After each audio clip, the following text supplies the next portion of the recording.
Saudara-saudari, marilah kita mendengarkan renungan dengan judul Anugerah dan Kewajiban, yang berdasarkan pada Injil Lukas bab 12 ayat 48b. Setiap orang yang kepadanya banyak diberi, daripadanya akan banyak dituntut, dan kepada siapa yang banyak dipercayakan, daripadanya akan lebih banyak lagi dituntut. Dalam nama Bapa dan Putra dan Roh Kudus. Amin. Saudara-saudari terkasih dalam nama Tuhan Yesus Kristus. Siapa yang tidak kenal dengan pesepak bola Cristiano Ronaldo atau Lionel Messi? Meskipun pamornya mulai meredup sejalan dengan usia mereka yang makin menua, muncul pemain-pemain sepak bola yang baru seperti Dybala, Mbappe, dan masih banyak yang lain. Karena pamor kehebatan mereka, harga transfer para pemain bola itu berkisar jutaan dolar. Bahkan gaji mereka mencapai ratusan miliar rupiah dalam satu tahunnya. Bisnis di persepak bola dunia menunjukkan tren yang gila-gilaan. Namun, sepak bola yang mereka tunjukkan itu menaikkan pamor klub-klub yang mereka bela. Atau mungkin Anda pernah mendengar bahwa dalam suatu wawancara penerimaan pegawai baru di suatu perusahaan ditanyakan, berapa gaji yang diharapkan? Di sini, si calon karyawan harus betul-betul berhitung dengan hak yang bakal ia terima. Memang ada seloroh yang mengatakan begini, belum kerja kok sudah minta gaji berapa. Saudara-saudari terkasih, kita sedang bicara tentang hak dan kewajiban seseorang. Kecenderungan di dunia kerja, orang atau sekelompok orang menuntut hak-haknya, sementara kewajibannya seringkali kurang mendapat perhatian.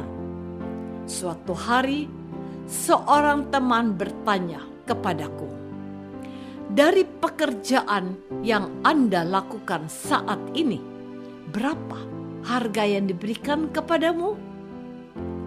Orang ini sebenarnya tidak punya hak untuk mengetahui berapa pendapatanku dari pekerjaan yang sedang aku lakukan.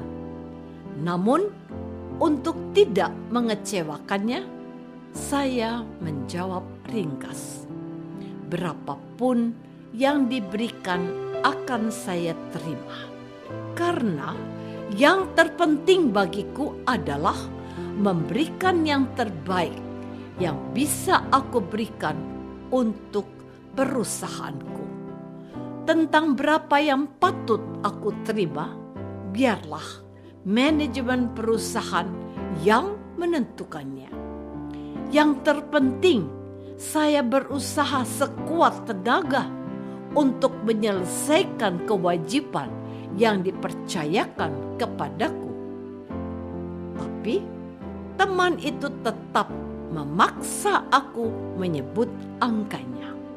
Dan aku menjawab, maaf, yang itu bukan urusan Anda.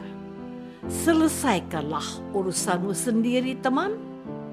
Memang kita bisa berdebat tentang hak dan kewajiban kita, tentang pekerjaan yang kita lakukan. Namun, sesungguhnya menurutku, kewajiban itu hal utama yang harus dikerjakan sesempurna mungkin. Perusahaan atau bos atau majikan seharusnya tahu berapa hak yang patut kita peroleh sesuai dengan kesepakatan atau ketentuan yang lebih bijaksana. Saudara-saudariku terkasih, inilah ketentuan antara hak dan kewajiban yang kudengar dari firman Tuhan hari ini. Setiap orang yang kepadanya banyak diberi, daripadanya akan banyak dituntut. Dan kepada siapa yang banyak dipercayakan, daripadanya akan lebih banyak lagi dituntut. Cukup jelas bahwa ada kewajiban yang harus diselesaikan untuk mendatangkan salary atau penghasilan yang sepadan. Bukan karena saya mengidolakan seorang Joko Widodo yang kebetulan saat ini menjabat Presiden Republik Indonesia. Namun, beliau dapat dijadikan contoh tentang apa yang diberikan oleh firman Tuhan hari ini. Memang, sebelum menjadi wali kota Solo, Pak Jokowi adalah pengusaha mebel. Dan sebelumnya pernah bekerja di daerah Aceh. Namun kemudian beliau dipilih menjadi wali kota Solo ketika maju sebagai calon gubernur DKI Jakarta bersama dengan Basuki Cahayapurnama alias Ahok. Beliau keluar sebagai pemenang dan dilantik sebagai gubernur dan wakil gubernur DKI Jakarta. Kemudian bersama Yusuf Kala, Pak Jokowi melaju untuk memperebutkan kursi presiden dan wakil presiden. Beliau terpilih dan menyelesaikan masa jabatan 5 tahunnya dengan sukses. Dan untuk kedua kalinya menjadi Presiden Indonesia bersama Kiai Haji Ma'ruf sampai hari ini. Apa kunci jawaban kesuksesan beliau? Karena dipilih oleh rakyat. Betul. Tetapi mengapa beliau dipilih oleh rakyat sampai 2 kali? Karena dapat dipercaya mengemban amanat dari suara yang diberikan kepadanya. Jadi, karena dia sudah diberi kepercayaan, dari dia banyak dituntut juga. Jika tidak demikian, maka mandatnya bisa diambil kembali. Saudara-saudari terkasih, sesungguhnya sabda Tuhan Yesus itu berlaku sama di dalam lingkungan gereja Katolik juga.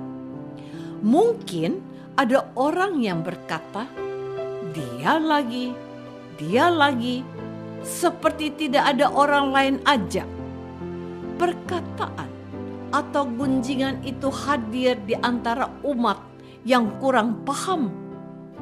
Bapak Fransiskus, sebut saja demikian, terpilih secara aklamasi menjadi ketua Dewan Paroki di Paroki 10. Beberapa orang yang mengenal beliau menyambut keterpilihan beliau dengan senang hati.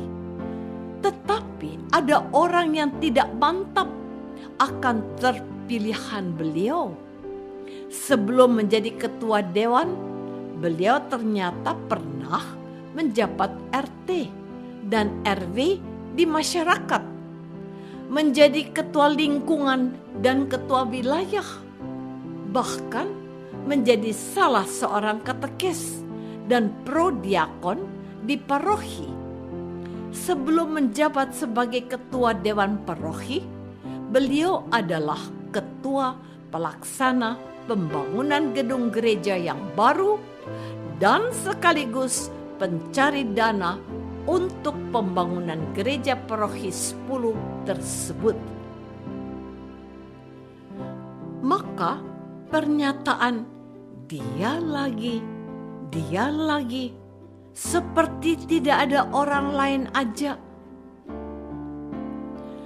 adalah pernyataan yang perlu dikoreksi. Orang ini dipilih bukan karena suka atau tidak suka, melainkan beliau ternyata sudah teruji dalam tugas yang dipercayakan kepadanya. Wajar saja kalau beliau dipercaya menjadi ketua Dewan Paroki. Ujian keterpilihannya adalah kesanggupannya mengemban tugas yang dipercayakan kepadanya. Ia setia pada hal-hal yang kecil. Ia pasti bisa dipercaya untuk tugas yang lebih besar juga. Apakah aku sudah berusaha setia pada perintah dan kehendak Tuhan? Marilah kita berdoa. Bapa yang Maha Baik, terima kasih sudah mempercayai kami untuk menjadi murid putra-Mu, Tuhan kami, Yesus Kristus. Bantulah kami setia pada segala yang diperintahkannya untuk dilakukan. Demi Kristus, Tuhan dan pengantara kami.